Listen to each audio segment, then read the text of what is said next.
A paisagem atual de Northumberland foi moldada por eras glaciais, que começaram há quase 2 milhões de anos e terminaram há apenas 10.000. Na maior parte do tempo, estas colinas eram parte de uma vasta área congelada, com gelo de quase 1,6 quilômetros de profundidade, estendendo-se até o Polo Norte. Grandes geleiras desceram lentamente, moendo e raspando a rocha subjacente.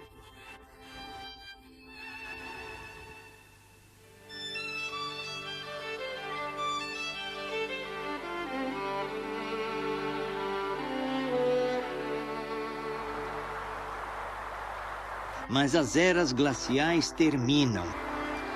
Há 10.000 anos, as temperaturas subiram, o gelo recuou e a vida e cor voltaram a Northumberland.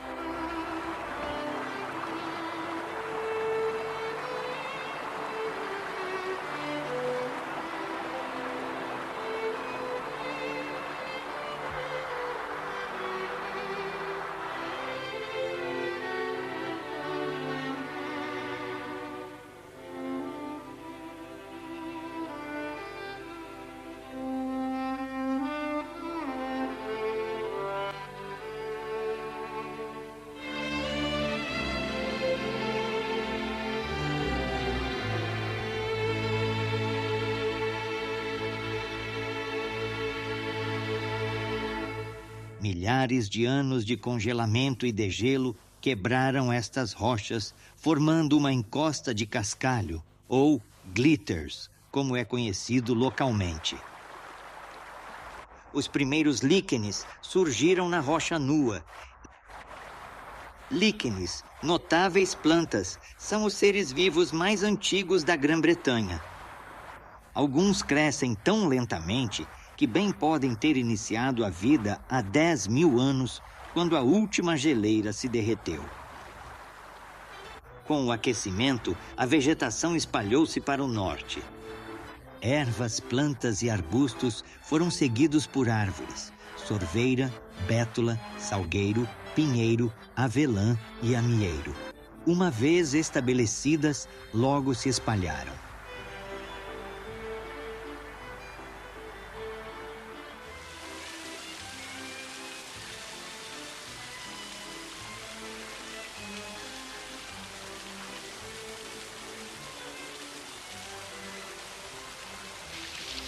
Quando o gelo derreteu, os primeiros humanos chegaram a Northumberland há 8.000 anos. Quando chegaram, os líquenes devem ter pensado que tinham descoberto um paraíso pré-histórico.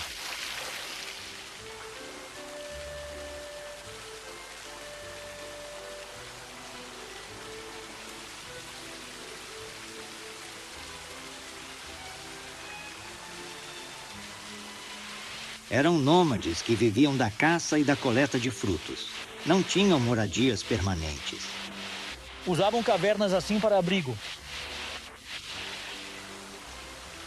Além de pederneiras, esses primeiros de Northumberland deixaram pouca evidência de sua presença. Mas, nos 2.500 anos seguintes, um novo estilo de vida surgiu. Matas e florestas desmatadas, caçadores viraram agricultores, animais domesticados. E ferramentas de metal se uniram às de pedra e sílex. Povos neolíticos e da Idade do Bronze deixaram aqui provas de sua existência.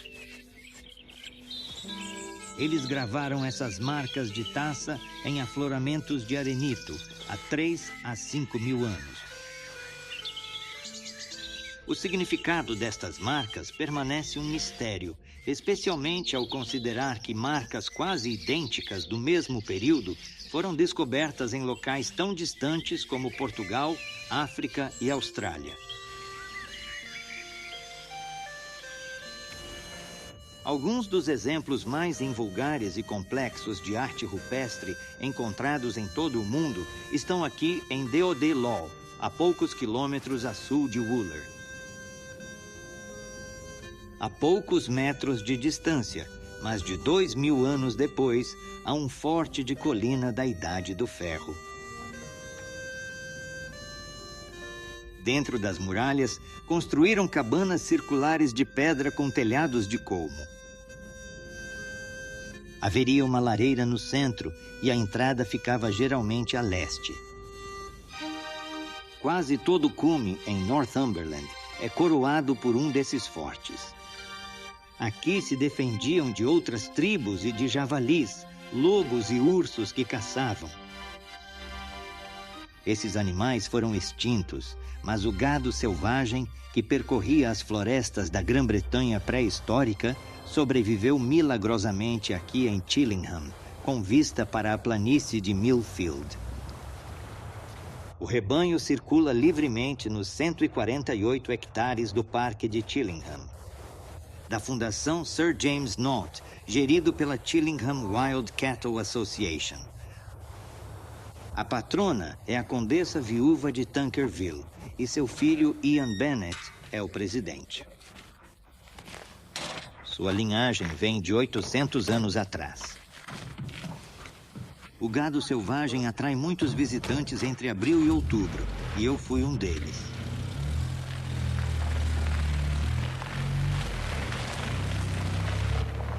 Então, Ian, os Tankerville sempre cuidaram do gado de Chillingham. Sim, desde 1260. Em 1931, meu pai herdou esta propriedade e ficou horrorizado ao descobrir que o gado era sua propriedade pessoal. Que madeira? Isto chama-se Aloeswood. É o termo de Northumberland para madeira antiga, a última parte do grande bosque de Chillingham. Sim. É um exemplo bastante notável do que toda esta área teria sido coberta naqueles primeiros dias e gostamos de a preservar. Como pode ver, um pedacinho daquela paisagem antiga. Então, este gado está aqui há 1 ano ou 2, não está? Oh, com toda a certeza. Eles estão em Chillingham há pelo menos 700 anos e é bastante provável que tenham vindo do continente depois do fim das eras glaciais, quando teriam atravessado a pé pela ponte terrestre que existia naquele período. Vagueavam livremente na floresta caledoniana que ia daqui ao estuário Forth Clyde. Eles são, claro, os únicos membros restantes da sua espécie em todo o mundo. Absolutamente únicos, não são? Cientistas ficam fascinados que vivam em segurança. Com outras espécies abaixo de 500, todos se preocupam. Isso é uma história interessante em si. Sempre há um rei touro, não? Sim, ele é o chefe da manada, escolhido por ela mesma, não por humanos. Eles sabem gerir seus próprios assuntos muito melhor do que nós, e esperamos ter humildade para reconhecer isso.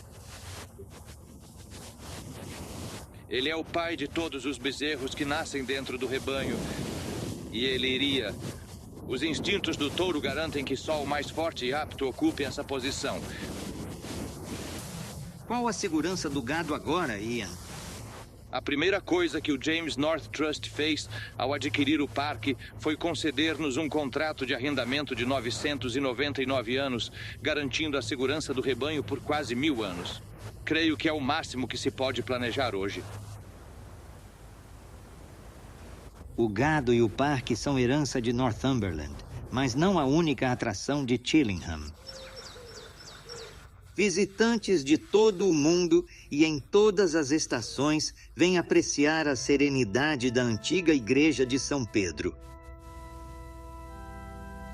Ela é cheia de surpresas. Você só encontrará um outro exemplo desses bancos fechados em toda Northumberland.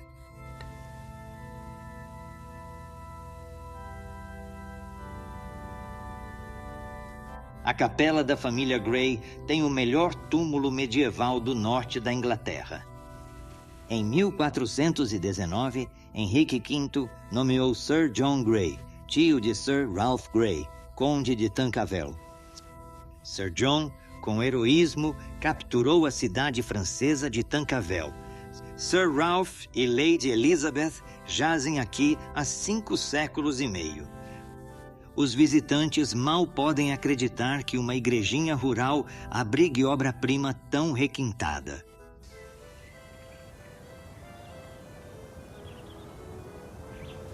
O castelo reflete o poder e a riqueza dos Greys e Tankervilles. Seu design original de 4 fortes torres de canto, ligadas por muralha e elevando-se sobre o pátio, não mudou em mais de 650 anos.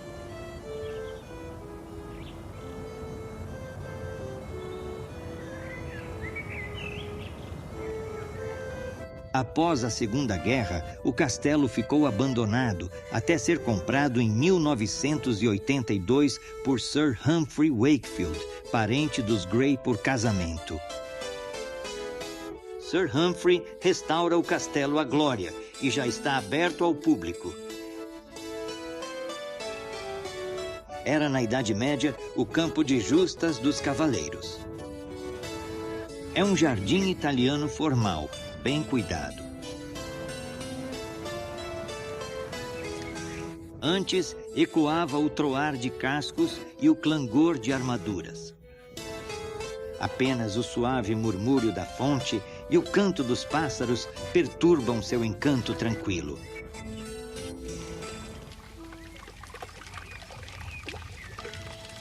Acima de Chillingham, ergue-se o castelo de Ross. Não é castelo, mas a melhor vista de Northumberland. A oeste fica Wooler, capital de Glendale, a porta para os Cheviots.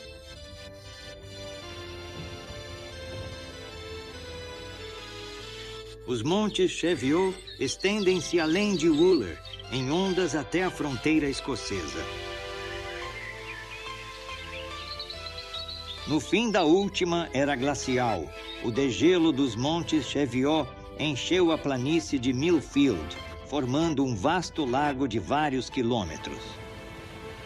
Finalmente, a massa d'água forçou sua saída para o norte, entre os detritos glaciais, para encontrar o rio Tweed.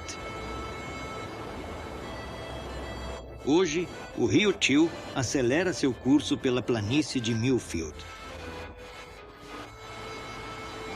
Segui o rio até o moinho de Hatherslow, onde me encontrei com John Bradley, um professor que se tornou moleiro.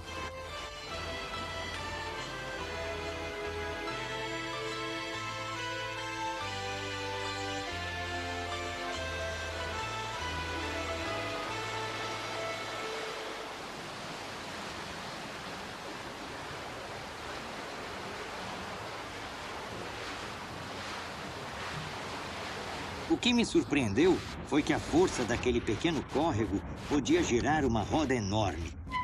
Move toda a maquinaria do moinho. Tudo nesta parte do moinho é movido pela roda de água. Temos 3 pares de mós, temos uma roda para cevada e temos toda a maquinaria auxiliar. Os limpadores de grãos e os coletores de pó, todo esse equipamento é acionado diretamente pela roda de água. Há quanto tempo há um moinho aqui, John? O primeiro moinho foi construído em 1340. O atual data de 1826 e era grande deste lado do rio. Funcionou todo esse tempo? Funcionou até 1950 e depois foi encerrado como propriedade arrendada. Fechou e ficou abandonado até 1972. E quem o restaurou? Bem, isto foi iniciativa do Lord Joyce, na sua tentativa de manter os edifícios que possuía em bom estado. Então, ele formou um fundo que agora cuida do moinho e, garante que ele continuará a funcionar pelo maior tempo possível. Este é o último em Northumberland? É o único moinho que funciona e que ainda resta em Northumberland. Os restantes estão abandonados ou foram convertidos em habitações e coisas desse tipo. Neil. Olhando para si, John, entendo por que moleiros são chamados poeirentos.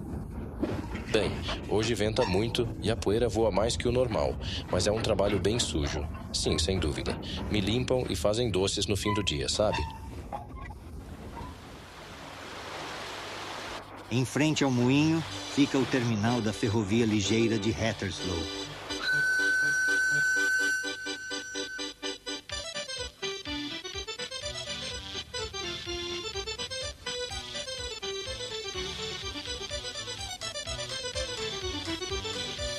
Exceto o motor, todas as peças e equipamentos deste comboio de 38 centímetros plataforma, escritório, carris, carruagens e vagão do guarda foram feitos nas oficinas daqui.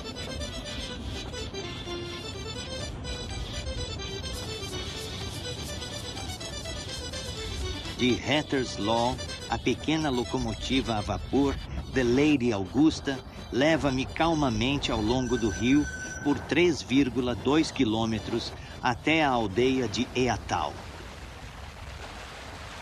Há séculos que se atravessa o rio Till em Eatal. A poucos metros do rio, o sólido e antigo castelo da família Manners ainda monta guarda sobre a aldeia, como o faz há mais de 600 anos.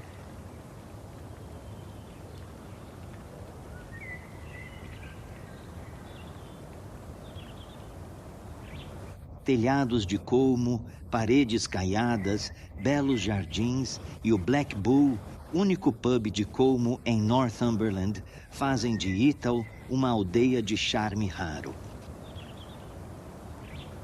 As pessoas de lá também são peculiares. Parecem sempre ter tempo para um bom papo. Um de 90 anos ali, meu Deus. O quê? Temos um na aldeia. O velhote tem 90. Ah, sim. Ele só tem um olho. Dizem que os abatem aqui. E ele joga. Tem um campo de quat em frente ao salão.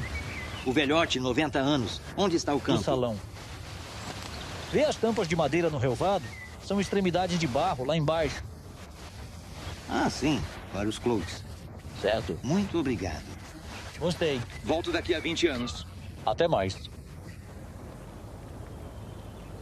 Na outra ponta da aldeia, Etal Manor. O Lord Joyce adquiriu a propriedade em 1908. Era um homem notável. Seu avô extraía carvão como mineiro e, ainda assim, ele ascendeu para se tornar o maior proprietário de carvão do mundo. Adquiriu o castelo de Ford, perto de Etal. O castelo fora de Louisa, marquesa de Waterford. Ela voltou da Irlanda em 1869, viúva. Mulher de beleza ímpar, fora dama de honra da rainha Vitória. Restaurou o castelo e a igreja. Demoliu também os 2 andares superiores da torre do sino de Parsons para ter uma vista melhor das colinas de Cheviot. Lady Waterford reconstruiu Fort Village, tornando-a exemplar. Até a ferraria tem estilo.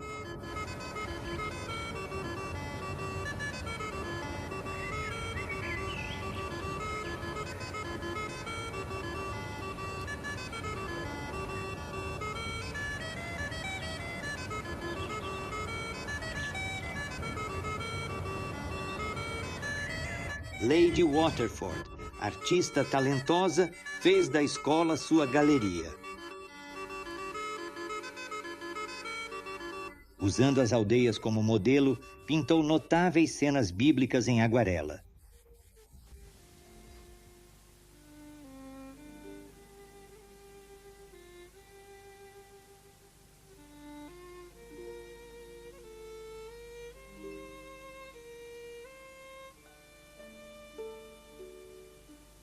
Morreu em 1891 e jaz na igreja de Ford, onde o monumento proclama que viveu honrada e amada por todos. Após Ford, Hatterslow e Deatle, o rio Till segue para o norte para se unir ao Tweed, rio que, em grande parte, delimita a fronteira entre a Inglaterra e a Escócia. Berwick é a única cidade inglesa ao norte do rio Tweed. Devido à sua riqueza, força e localização estratégica, Berwick foi disputada entre Inglaterra e Escócia, trocando de mãos 13 vezes até ser inglesa em 1482. No mundo, só Jerusalém sofreu mais cercos. A mais majestosa das 3 pontes de Berwick é a Ponte Royal Border de Robert Stevenson, inaugurada em 1850 pela Rainha Vitória. A pedra dos 28 arcos de 800 metros veio do antigo castelo, demolido para a estação ferroviária de Berwick. Pouco resta das muralhas do rei Eduardo II do século XIV, mas as fortificações elisabetanas, erguidas 250 anos depois, são o melhor exemplo do seu tipo na Europa.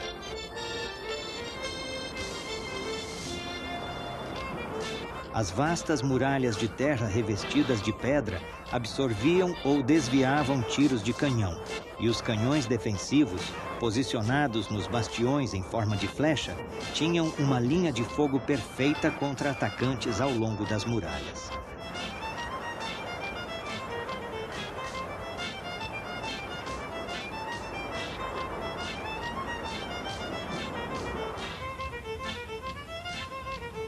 Dentro das muralhas, a Igreja da Santíssima Trindade, de 1652. É uma das duas igrejas em Inglaterra erguidas durante o governo de Cromwell. Cromwell visitava Berwick regularmente e foi a seu pedido que esta igreja não tem torre. Ele detestava sinos de igreja. Durante séculos, os cidadãos de Berwick eram convocados à igreja pelos sinos da torre da prefeitura, localizada na Mary Gate, a principal rua de Berwick.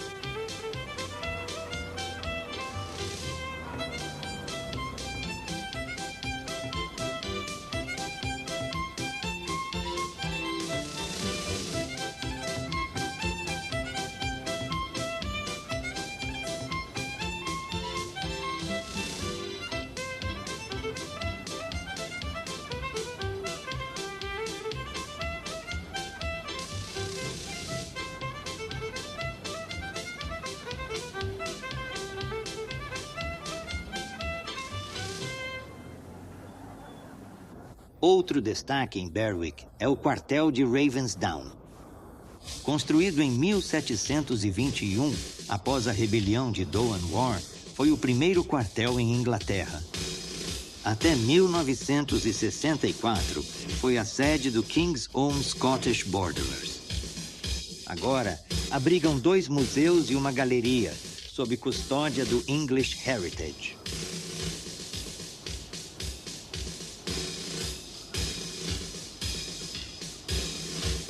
O quartel é só um dos belos edifícios antigos de Berwick. Muitas destas belas casas foram de mercadores de Berwick há mais de 200 anos. Suas altas e belas fachadas de pedra atestam a prosperidade da cidade e do porto, já recuperados dos séculos de guerra de fronteira.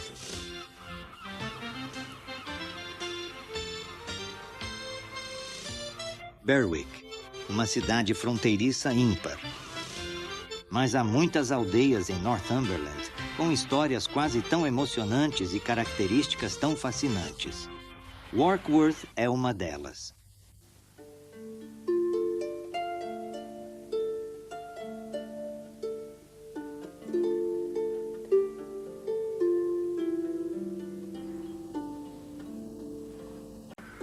A ponte de 1379 é a única fortificada no norte da Inglaterra.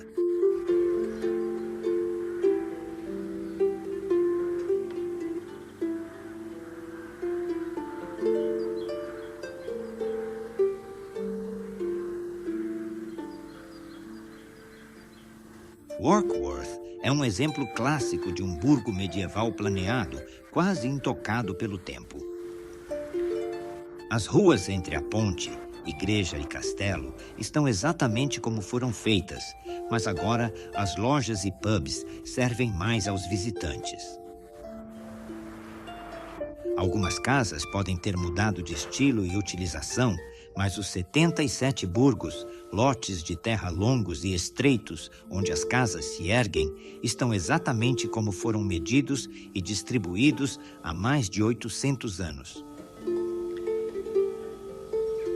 A igreja paroquial de São Lourenço, do século XII, é especial. É a igreja normanda mais completa de Northumberland. Apenas o campanário e a ala sul foram adicionados depois. O exército jacobita de Lord Derwentwater celebrou uma missa nesta igreja em outubro de 1715. Em seguida, juntaram-se em um mercado para proclamar o velho pretendente como rei Jaime III, pela primeira vez em solo inglês. Mas a coroa de glória é o seu castelo. Ele ainda se ergue forte sobre o grande meandro em curva do rio Coquet, ao redor da aldeia. Foi fortaleza e palácio para os orgulhosos Percy, a família mais poderosa da Inglaterra na época.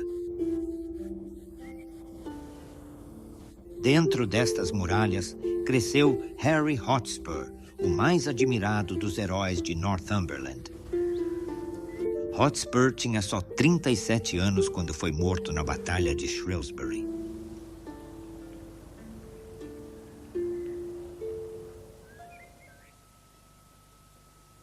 Perto de Warkworth, Alnwick é o lar dos Percys, os duques de Northumberland.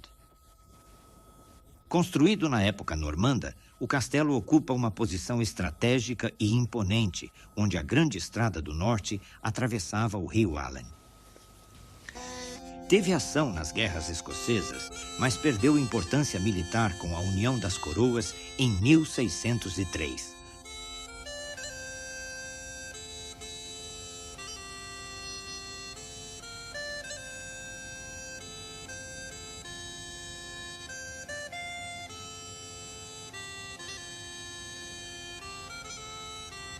A Barbacã e o Portão, com suas figuras de pedra, são os melhores da Grã-Bretanha.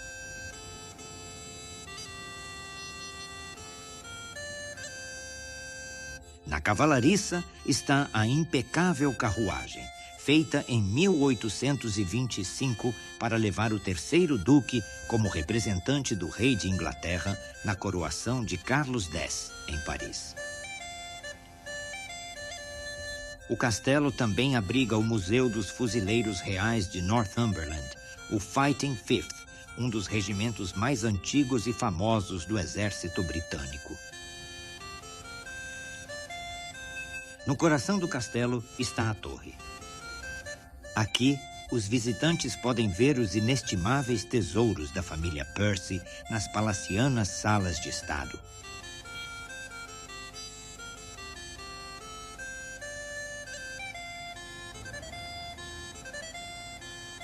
Na cidade, muitas vezes chamada de Windsor do Norte, há muito a admirar.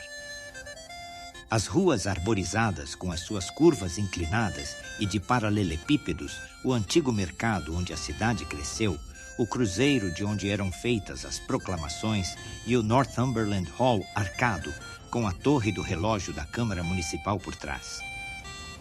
Em Narrowgate fica o Old Cross Pub, com sua janela conhecida como As Garrafas Sujas, intocada há mais de 150 anos, desde que o proprietário morreu enquanto as arrumava. A placa da estalagem refere-se ao brasão dos Vesey, que mantiveram Alnwick até os Percy assumirem em 1309.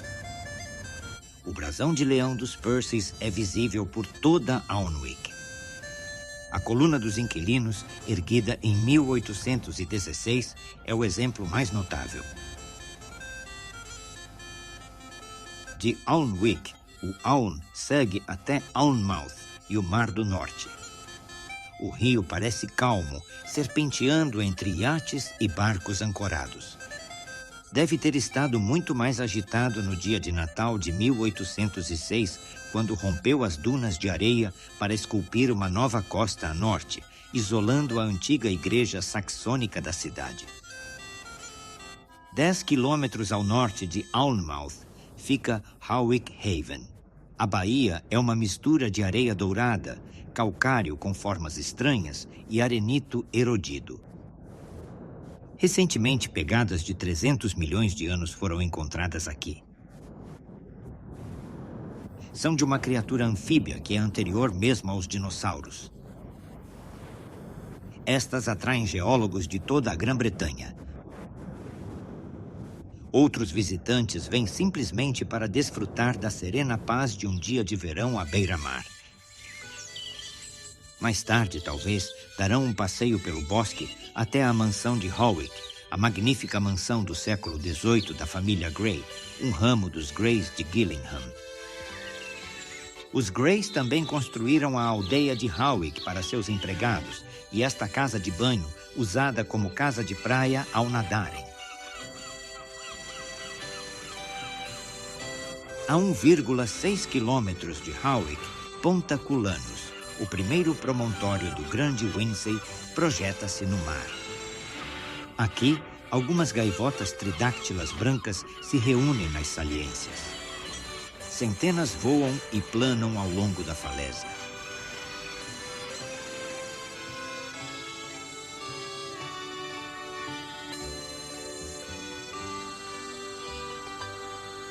A pequena vila piscatória de Craster recebeu o nome da família Craster, que vive aqui desde o século XII. Craster, é claro, mundialmente famosa por seus keepers, que ainda podem ser comprados no fumeiro da vila. Alguns barcos de pesca ainda saem do porto de Craster, e a própria vila é uma base para começar o delicioso passeio pelo caminho firme e relvado até Dancing Rock.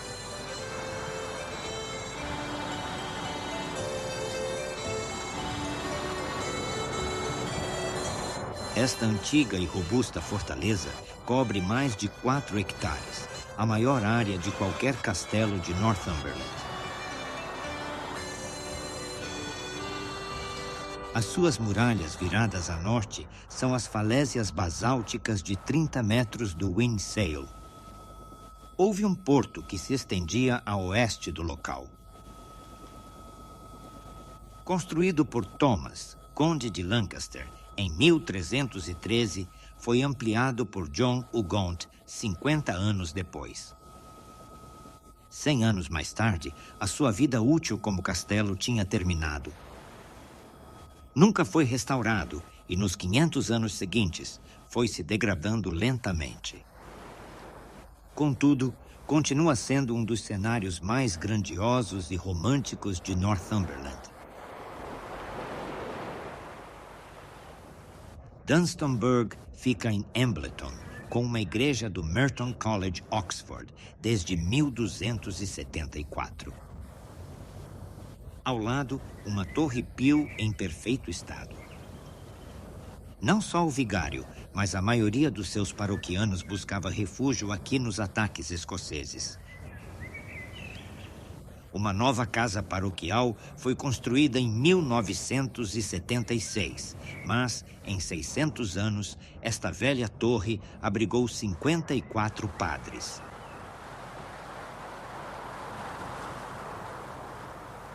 A norte de Embleton, longas baías curvas estendem-se ao longo da costa em 2 grandes arcos dourados, para além de Newton até Bidnell. Bidnell tem o único porto da costa nordeste virado a oeste.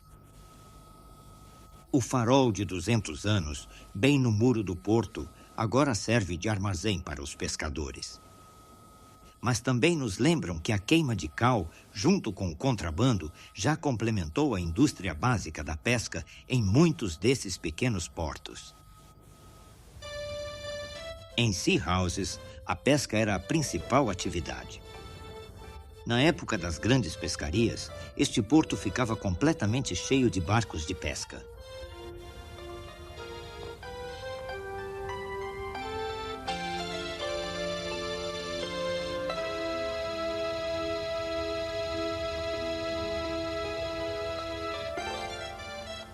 Diminuiu, mas peixes ainda são desembarcados aqui, vendidos na cozinha do pescador de John Swallow.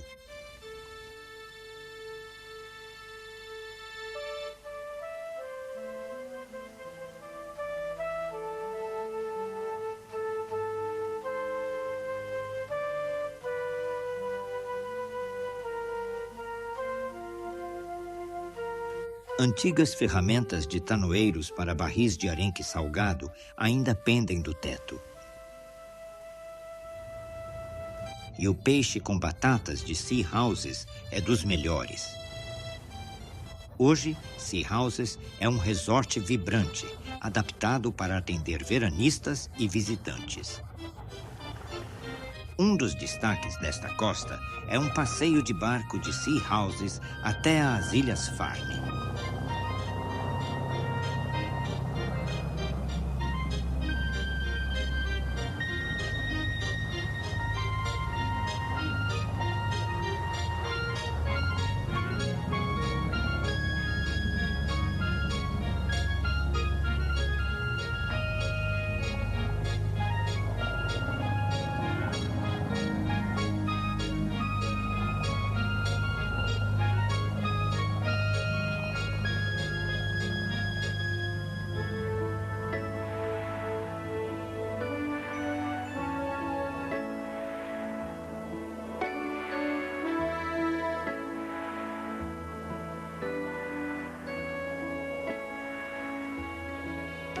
A travessia leva cerca de meia hora e o número de ilhas visíveis não pode ser garantido. Na maré baixa, há 28. Na maré alta, apenas 15. As Farne são o último vislumbre do grande Windseal, antes de sumir no Mar do Norte. Elas oferecem um santuário para as milhares de aves marinhas que regressam em abril para se reproduzir. As Farne são das reservas naturais mais importantes da Europa.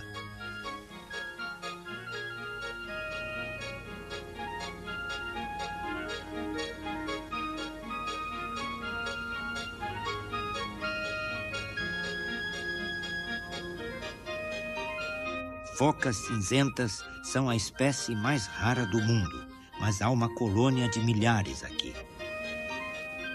Embora os maiores carnívoros britânicos são brincalhões e curiosos. Os papagaios do mar são coloridos e divertidos. 15.000 fazem ninhos onde encontram terra para suas tocas. Os locais chamam-lhes tominodis.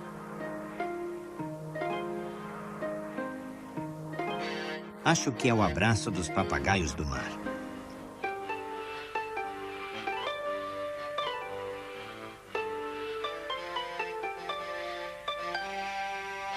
O farol de Longstone acrescenta outro toque de cor. Foi daqui, em 1838, que Grace Darling e seu pai, o faroleiro, enfrentaram uma tempestade e mares enormes para o resgate heróico dos 9 sobreviventes do SS Forfarshire. A mais famosa ilha, porém, é a Farne Interior. Também tem um farol e é de longe a mais popular tanto entre as aves como entre os visitantes. Este era o retiro favorito de São Cuthberto. Ele viveu aqui como eremita por anos e regressou à Farne Interior para seus últimos meses de vida, antes de morrer em março de 687.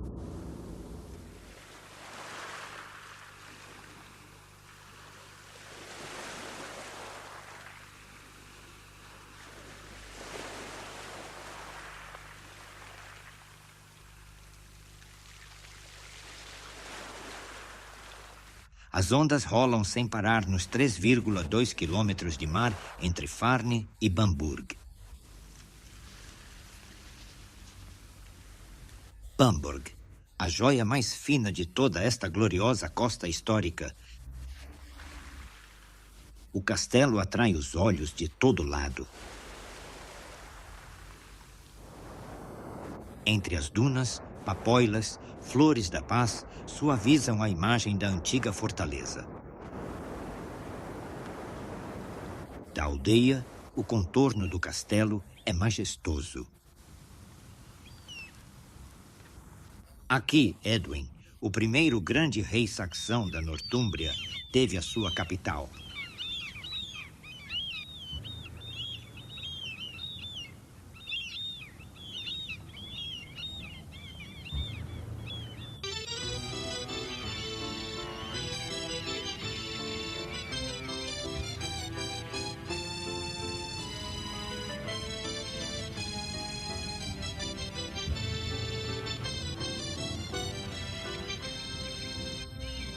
primeiro de uma longa linhagem de santos saxões da Nortúmbria, ele morreu em Bamburgh, no local onde a igreja com o seu nome agora se ergue.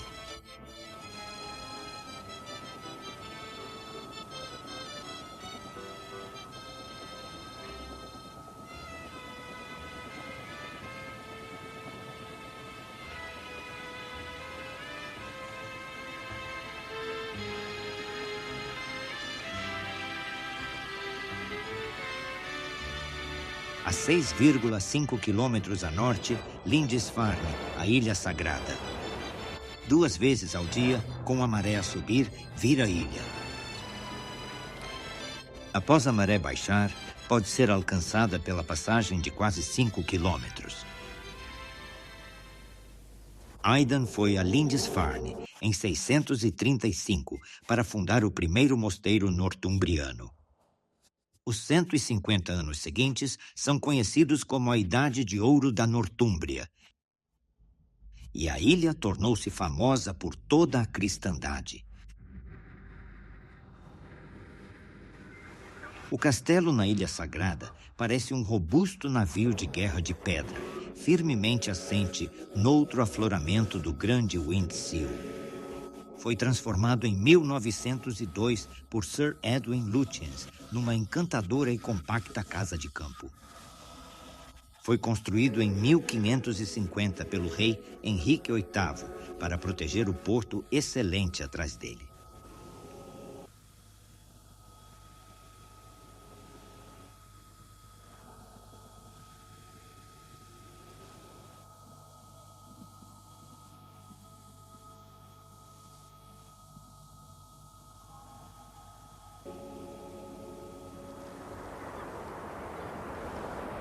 Todos os verões, milhares visitam a Ilha Sagrada para suas atrações únicas.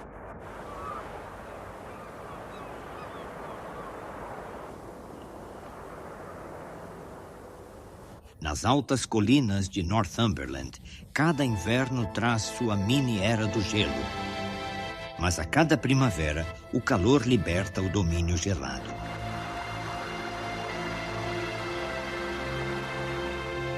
As campânulas brancas sinalizam o despertar da primavera. Os botões e as flores trazem nova vida às árvores. Arar, semear e amar marcam o início do ciclo ancestral do ano agrícola e de todas as estações que se seguem. Esta área encantadora está finalmente em paz. Por séculos, sofreu a guerra constante na fronteira.